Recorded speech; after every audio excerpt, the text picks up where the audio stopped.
Ragi malt செய்யலாம். Mixing பவுலில் 3 table spoon ragi மாவு, கொஞ்சமாக தண்ணி சேர்த்து கட்டி இல்லாமல் நல்லா கரைச்சிடலாம். கட்டி இல்லாமல் நல்லா ராகி மாவை கரைச்சி விட்டாச்சு.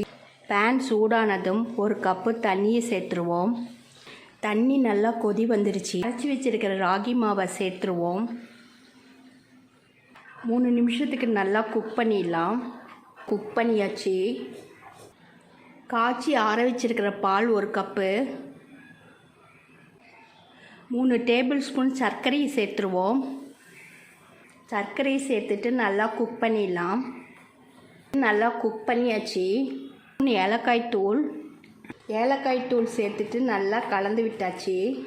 ராகி மால்ட் ரெடி ஆயிடுச்சு. டிஷ் அவுட் பண்ணிடலாம். தூவிடலாம். போல் ட்ரை பண்ணி பாருங்கள். தேங்க்யூ.